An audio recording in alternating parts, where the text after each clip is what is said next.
First one comes in from Scott Carter. Says, what free agent starter most likely to not pitch a single game in 2023 due to injury?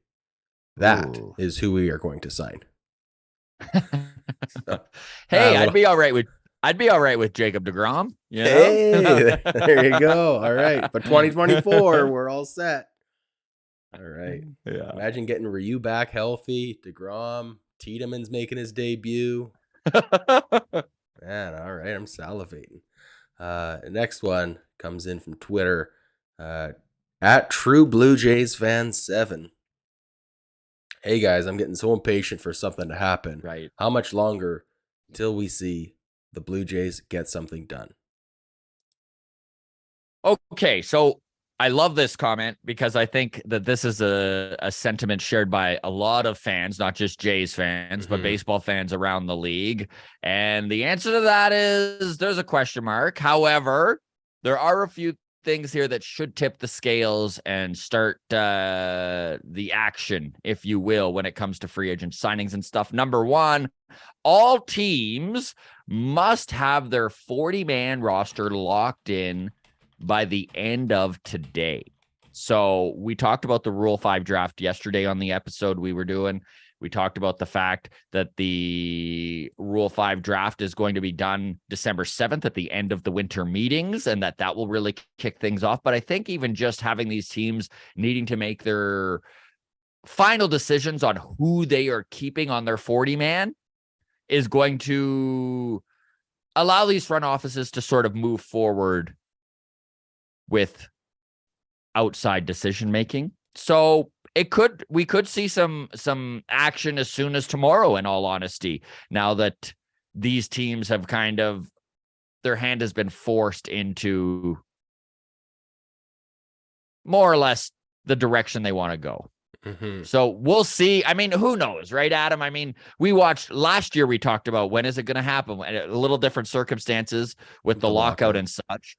Right. And of course, we saw a lot of movement off the top and then no movement for months and months and months. But yeah, hopefully shortly, I guess, is the answer there. True Blue Jays fan.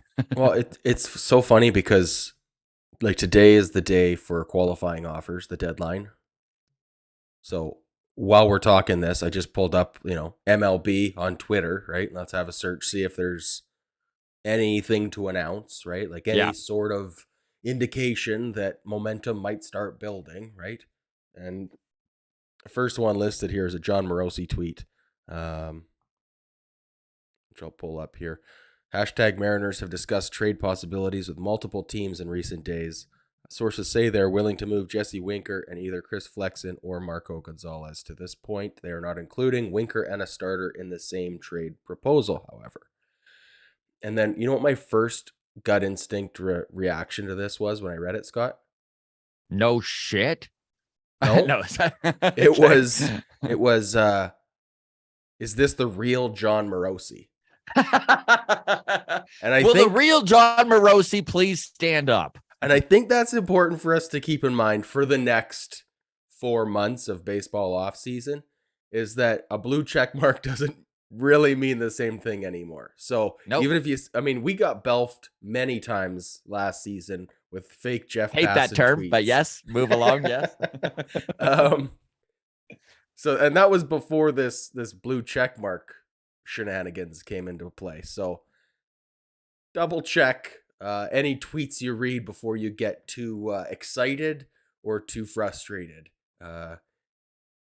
There's going to be a lot of trolls out there over the next couple months, so it's just something to keep in mind. Speaking of John Morosi, I know that he mentioned that the Blue Jays and the Mariners may be a fit.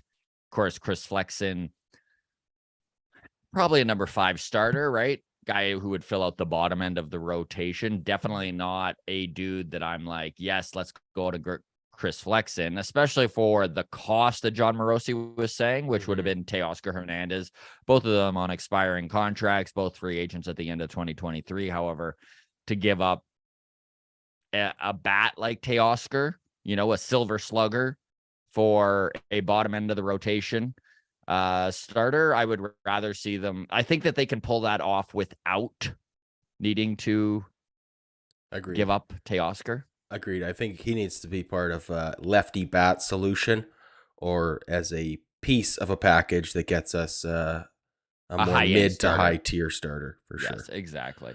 Jesse Winker, by the way, is a very interesting buy low, high ceiling type of guy. I don't know if the Mariners would give him up for almost nothing.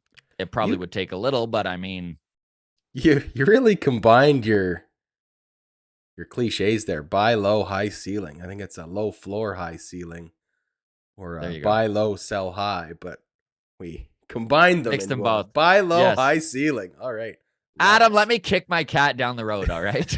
The usual term is a bounce back candidate, but yes, a buy low, high ceiling. Put it on a shirt. Let's go.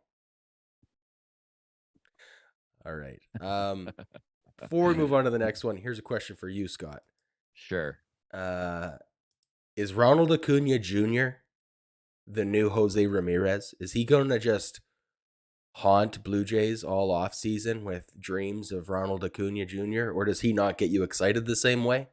Or is this all just speculation based anyways? It's all I just don't see Okay, I'm how happy it to hear benefits that. both teams. Agreed. You know, like I'm having a hard time buying in. Jose Ramirez, I bought in because I could see the value on both teams.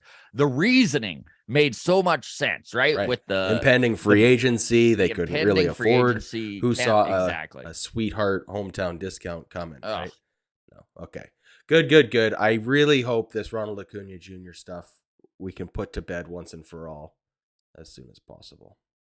You want to know something interesting here, buddy? Yeah. Listen, I'm not gonna tell you the guy's name here because he asked me not to, but so I had a guy DM me on Twitter. He's from Ohio, and his buddy actually. Am I able to guess?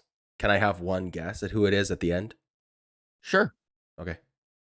There's no it's way. Just funner for me. It's just funner for me if I get to guess. Okay. Okay. So he's from Ohio, and his buddy actually works in the Guardians marketing section. And normally they're not going to include the marketing section in any sort of trade talks, but because the season was about to start last year, they let the marketing people know that this was something that might be happening, which was that Jose Ramirez could go to the Blue Jays if they don't get him signed to the contract that they wound up getting done.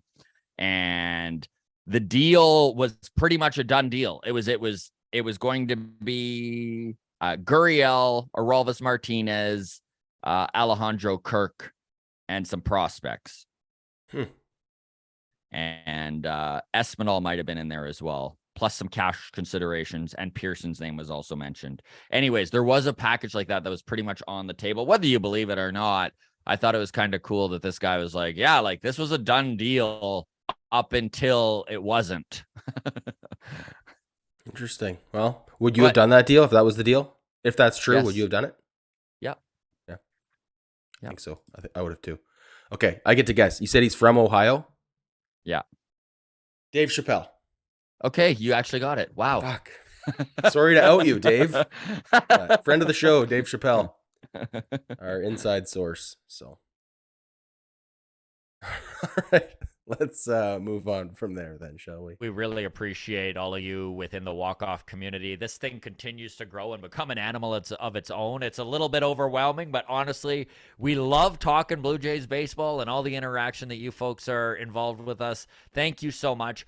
Discord, feel free to join it. That is always free. The show, or the link is in the show notes. You can follow us on Twitter at Walk Off Podcast, on Instagram, the Walk Off Podcast.